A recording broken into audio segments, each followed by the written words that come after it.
You've mentioned relationship with food 5 times, and every time I've been like, I'm not going to say anything, but we got to talk about it. That is like the biggest pet peeve word phrase that you can say to me. Relationship with food. I said relationships are with people.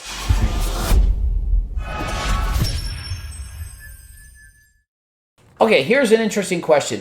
What would you do if you were to gain weight and become obese yourself? Like picture 250-pound Abbey. I don't know, you woke up tomorrow and you're 250 pounds, or you caught some kind of bug and it made you eat and now you're 250 pounds. So what would you do? Do you have some different choices? Would you love yourself and just go with it? Would you forgive yourself and just, it happens? Or go all in, try to lose the weight? Would you diet and exercise or get my cookbook? If that was your choices, obviously, what would you go? Cookbook. That's like the cookbook will fix it. Obviously. Yeah. Well, we couldn't say that on Pinterest, but out of all those, so literally, would you just kind of accept that? Or would you just be like, I don't want 250? What would you do? Yeah, great question. I think, first of all, I want to point out that I can fully appreciate why people want to lose weight, because we live in a society that's obviously not very kind or accessible to people in larger bodies.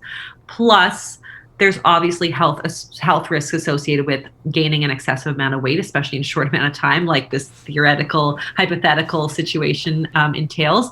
But if I were truly obese, I would probably focus in on some of those kind of sustainable weight loss tools that I talk about in my video, where we're really bringing it back to basics, like no fad diets, no gimmicks, move my body more, eat more nutrient dense foods.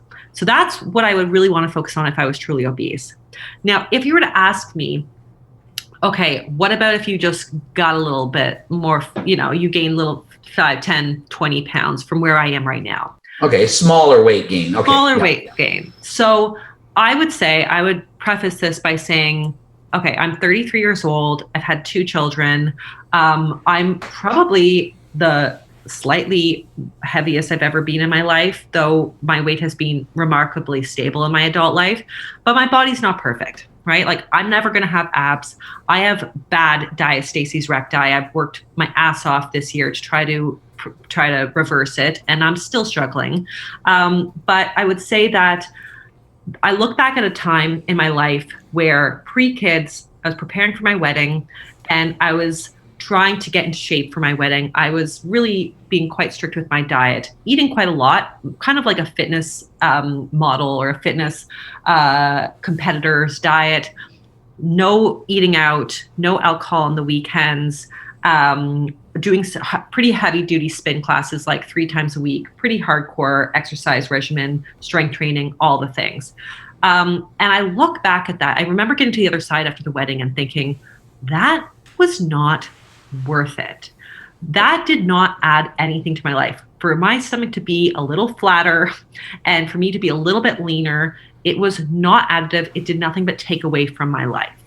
And so it's really a risk-benefit analysis. And I think everybody has to do that risk-benefit analysis for themselves, is like that the trade-off, what I had to give up was not worth the small amount of change I saw in my body. So everyone's going to be different. And I think if that were to happen to me now, which is normal, a normal part of getting older and having children and all the amazing things that I'm going through in my life, that is not a trade-off that I'm willing to make. I would rather spend that time, that energy with my kids, and I'm not going to give up. I'm not going to say no to the ice cream because I want a slightly smaller stomach. That's just where I am right now in my life. The best thing about ice cream is you can have anabolic protein ice cream, like in the cookbook. So you can have your ice cream, eat it too, and it's still delicious. And for me personally, if I gained all this weight, I'd probably try to lose half of it. Like, I always have this expectation of you can't get I would love to be 5% body fat. I'm about 9. But when I get below 8, I feel like miserable, like horrible. So it's just not worth it. So it's just like you're saying, I did all the spins and then it was like, for a little bit flatter stomach, is it worth it? No. So I don't promote people to try to go for that perfection. It's like halfway to where you want to go. That's probably going to be good enough to make you happy. And the problem is everyone wants a little bit better than they are. No one can actually be satisfied. But I kind of had this notion watching your channel that you were kind of more like just love yourself, accept yourself at any size, and just kind of like Stephanie Buttermore, she made that video and she was like, it's the time of the cove right now. Forgive yourself, love yourself. It's the time to be forgiving. You've been eating chips in the pantry, you put on 20 pounds, that's okay. Love yourself. And I was like, oh, I just really hated that message. So what do you think of that? Like, are you more like, no, just love yourself? Or are you more like me, I'm more like, no, love yourself enough to get off your ass and like go do some cardio? Are you kind of like that? Or are you more like, no, just like forgive yourself? Like, where do you stand on that? There's a spectrum here. Stephanie is the love yourself, forgive yourself, it's okay. And I'm like, no, it's not okay. Go and get off the couch and move. There's minimal amounts of cardio you need to do in a week to be healthy. So where do you stand in that? I do believe in loving yourself, but I think what it comes down to is that moving my body and eating foods that feel good to me is an act of self-love and self-care. That actually is what feels really good to me in my body. So that's what I focus on. And so, I think that when you really tune into your needs and your true needs and collecting that data to actually what feels good to you, you start to notice that, like, yeah, if I ate ice cream for every single meal, I wouldn't be feeling my best. I wouldn't be living my best life. My energy levels wouldn't be where I want them to be. So I'm all about balance. And yeah, if I gained a few pounds because of COVID stress, I would be kind to myself. There's no question. I wouldn't be down on myself, beating myself up over gaining that weight. But would I want to continue to engage in activities and behaviors that felt good to my body, that were acts of self-care? Yeah, I would. But it's because I see those things as acts of self-care. I see exercise as being self-love and self-care. So I think it's just changing and shifting your perspective, not suggesting, and that's the thing, like, there's a lot of misinformation and misinterpretation of what like intuitive eating is. People just think that's like, oh, it's the F-it diet and just eat whatever you want whenever you want.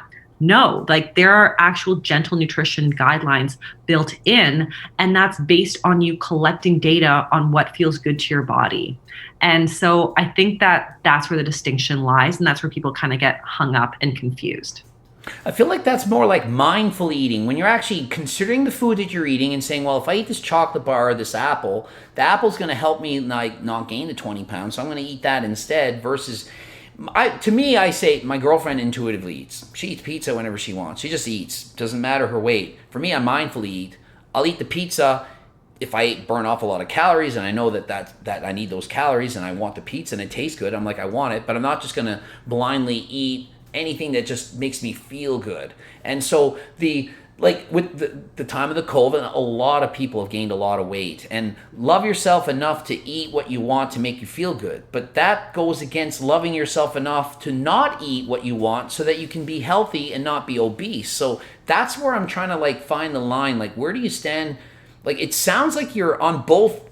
It sounds like you want to support both, but you can't. You can't gain the 50 pounds eating what you want and loving yourself and forgiving yourself and not eat it and go out and do cardio and say, no, I love myself so much, I want to live to be 90. I'm going to eat exactly what I should be to get to that point. It's a balance. And like I said, like, that where that line is going to be different for each person, because it's based on their relationship with food and their relationship with their body and their ability to take on and make those choices without it interfering with their life. So for me personally, acts of self-care include exercising, moving my body every day, eating fruits and vegetables every single day, or most days at least, and allowing myself to have an ice cream with my son when, every once in a while or whatever. So I think there's a balance there. And that's why it's really hard for people to grasp, because people like black and white. They like rules. Everybody likes rules. I'm a dietitian. I love rules. I love control. I'm type A. It is who I am. But I've learned to thrive in the gray. And I think that's what health is really about. It's about balancing the physical and the emotional and the social health. And that takes time to really wrap your head around. And it takes some practice. But I think that's where most of us actually thrive. So Now that sounded a lot like what I'm thinking, because you're saying you got to get your diet and exercise, keep eating your fruit and vegetables, but still enjoy the snack, but in moderation. That's me. It's like, don't just sit on the couch and say, I'm not exercising this week because the gyms are closed. Screw it. It's the Cove. I'm going to just eat chips. So to me, that's just like, you just went like all in on one end, and you forgot about the importance of being healthy. So I'm more like, every day I can have a snack. Every single day. Any diet plan I have, there is always a meal option every single day that you can eat what you want. But it's not 1,000 calories. It's in portion control. So it's there. Anyone can eat what they want. So I'm all about balance, but not to say just avoid this, forgive yourself, love yourself. If you had a cheat meal, just forgive yourself, love yourself. I'm like, okay, you had a cheat meal. Love yourself. People do this, but go do some cardio tomorrow. Don't eat as much calories tomorrow. Don't just do it again and say, well, I'm just going to keep doing this, because one, I don't know if you want to call it a slip, or one kind of like, oh my goodness, I can't believe I ate 2,000 calories of pizza, can become a pattern. So I just say you got to avoid that, but just don't be mad at yourself for doing it. It's, hey, you chose to do it. That's great. Enjoy it. But then the next day, maybe you don't need to eat as much. yeah, and I mean, this is why I don't really recommend cheat days personally or professionally, because I think people can get into this cycle of having a cheat day. The next day they're saying, okay, now I'm going to have my calories, or I'm going to cut way back or do shit ton of cardio or whatever. And then they feel so deprived that the next day they feel they need another cheat day. And then we get into this binge restrict cycle. So my approach is, if you overeat, whether that's like an intentional cheat day, or it just happens because something tastes really good or whatever, then yeah, forgive yourself, move on. Tomorrow's another delicious day. That's what I would say. Tomorrow's another delicious day. How important really are hormones when it comes to weight loss? So many people are using the excuse like, my hormones, underactive thyroid. Like, I think that they're overdoing how much of an effect it actually has. So if you have an underactive thyroid, it doesn't mean it's impossible to lose weight. It's not burning off 1,000 calories. Like, people, I think, have this conception or misconception that your hormones are burning all the calories you do in a day. Because if you get up and walk for an hour, you're still going to burn as many calories as if you have a good metabolism and you walk. To perform work, perform wattage, to burn calories, it's independent of, are your hormones actually working? Obviously, if you have a poor hormone balance, you're going to not burn as many calories like, just sleeping. But in general, anyone can lose weight. So what do you say to that? Yeah, I mean, it is so complicated, and admittedly, I'm not a hormone expert. There's a lot of dietitians who specialize in hormonal health, and I often will actually confer with them and chat with them before I do like any kind of hardcore hormone-based content, because it's a huge specialty and it's quite complicated. But I will say that yes, hormones do play a role in weight loss and weight management, and it can be quite significant. And this happens both indirectly and directly. So, for example, if folks who get really stressed or are sleeping poorly, like we were talking about, the ghrelin and leptin, those hunger hormones get thrown off. And of course, if you have a higher appetite, you're more likely to overeat and therefore more likely to gain weight. Now, can you override this? Maybe for a short amount of time, depending on your willpower. But I would say it gets more difficult if this is a chronic condition. And then there's obviously other situations where hormones like excess estrogen or insulin or cortisol, all of these can actually increase fat storage, which we can't really directly control unless we are actually fixing the hormonal imbalance. So this is really where I think exercising some empathy and also getting some actual support from a hormone expert, registered dietitian, and your doctor is going to be a lot more important than focusing on the weight, which I see as almost like the symptom. We want to tackle the root problem, not necessarily just the symptom of like losing weight. So that's really my opinion on that. It's really about like dealing with the root issue rather than just kind of like, oh, let's just go on the keto diet to lose weight. If the hormones are still out of whack, it's going to be a chronic problem. So my opinion here is basically hormones are making it more difficult to lose weight. Obviously, if you don't have leptin, you have more ghrelin, you're going to be hungrier. But at the end of the day, still, even though your body can maybe store fat easier, if you're in a calorie deficit, no matter how messed up your hormones are, you're still losing weight. I think that's important for people to understand. If you are in a deficit, you're going to lose weight, because I've had these debates before. Nope, you can't. I'm like, if you don't eat anything, you will eventually die because you didn't eat anything. No matter how slow your hormones or fast, no matter what, if you don't eat, you're going to die. So people need to know, no matter what your hormones are, if you had the willpower per se, or if you found the diet that can allow you to be in a calorie deficit, you're still going to lose weight. I mean, technically, yes, but I would say that that deficit is going to be, people are going to be more or less sensitive to that deficit. And Correct. I think Yes. that's key, because like you said, like two people could be in a caloric deficit and the caloric deficit could be the same for them. But one person could have such severe resistance. Their hormones are pushing against that deficit. They're holding on to dear life for that weight, and that happens. And so I think it's unfair to say that, oh, well, as long as you cut 500 calories from your diet, that you're gonna lose a pound of weight a week. Not necessarily, because there are all these other compensatory mechanisms in the body that are going to push against that. And some people, it pushes harder than others. So that's why we see variations in weight loss speeds and ease of keeping weight off or losing weight in the first place. Absolutely. Like if you cut out 500 calories from your diet, eventually your body is going to level out, and that will be your new kind of zone. So for example, when I'm eating 3,500 calories and I go on 3,000, eventually I don't lose weight at 3,000. My NEAT, non-exercise activity thermogenesis, I'm burning fewer calories like that. I'm fidgeting less, I'm not doing as much, and then my hunger hormones are increasing. So for example, when I get below 8% body fat, I am literally starving to death, even though I'm eating 3,000 calories. And people are like, oh, I wish I could eat as much as you. I'm like, no, you don't. Because when I eat 3,000 calories only, it feels like torture to me. Somebody else might be eating 2,000 and they're like, I hate this. I'm like, I'd rather eat 2,000 a day and feel like you at 20% body fat than be 4% body fat, just ready to claw your eyes out. I could eat 5,000 calories and I'm just like, oh my goodness, because that hunger, that goes to extreme levels. And coming out of a contest diet, you start eating again. It's like something comes into your body and takes over and you can't stop eating. It is severe. So when people talk about extreme hunger and think that I just have amazing genetics, I've never experienced it, I'm like, you have no idea what I experienced and how hungry I've been. So I do get it. When you're dieting, eventually it's too much. And I understand not everyone can get that dream physique, because I have experienced there's no way you can just keep dieting. Sure, if you had the willpower, you could do it, but it's not worth it. Totally. Yeah.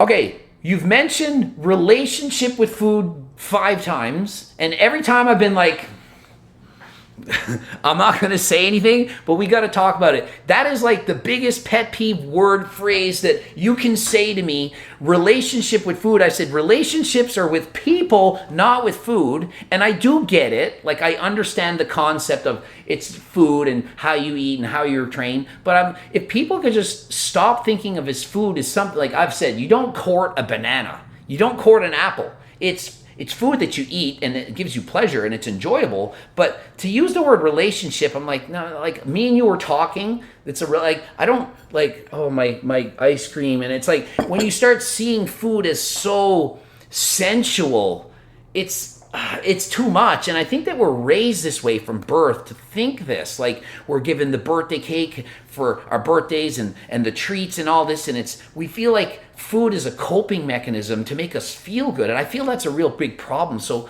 what are your opinion, relationship with food? Do you understand why I can say I don't like that term? Like, does it make sense? Like, what do you think about my feelings on that? Yeah, I mean, I think it's just language, and yes, language is important. But I think what you're describing now as being problematic, in that people are using food as a coping mechanism, I wholeheartedly agree. But to me, that is the benefit. That is why we need to strengthen our relationship with food, because I don't want food to be our primary coping mechanism. It's normal for us to occasionally lean on food because we're sad or happy or whatever, because food is pleasure. Like food tastes good from an evolutionary perspective. Like if food did not taste good, we wouldn't necessarily seek it out the same way that we seek out sex because we need to reproduce, and sleep because we need to restore our body and rebuild those cells. So food is a like a primal need, and of course there's pleasure associated with it. And when I say relationship with food, I acknowledge that like the apple's not talking back at me and we're like having a buddy conversation, or I'm like romantically involved with the pair. No, I get that. I'm not stupid. But when I'm saying relationship with food, I mean, how do you view food in the context of the rest of your life? Is this something that you can basically derive pleasure from, but also not obsess over?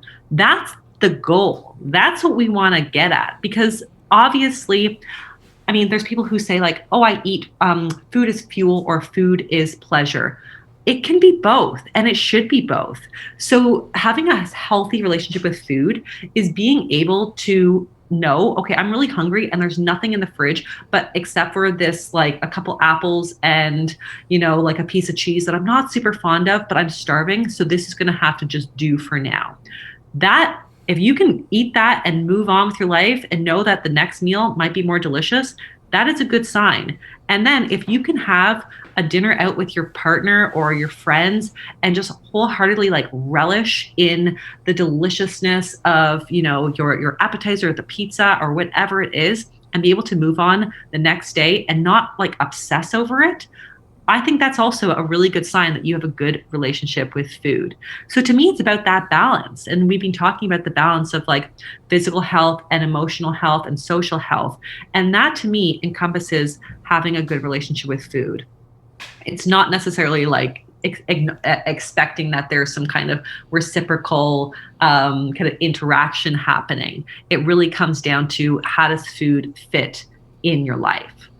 I think a lot of times my problem is that people think that if you're aware of calories in food, or if you avoid something and eat another, that you somehow have ED, that there's something wrong with you, versus I say no, like I have the most balance out of anyone. Think of it, I'm a professional bodybuilder. I can go out to a restaurant and I eat 2 meals every time I go. This one and this one, I eat it all. I'll eat the French fries, I'll eat the burger, I'll eat the fish. I'm just eating. And I can have a dessert and I can eat it and I'm not feeling guilty about it. But 90% of the time, I'm not eating that because I'm consciously thinking, well, I want to be healthier, I want to eat this. So I think I have this balance. So I feel like if you want to call it a relationship with food, I have that relationship, because I'm not like, oh, I need ice cream because I need to celebrate this and I need that.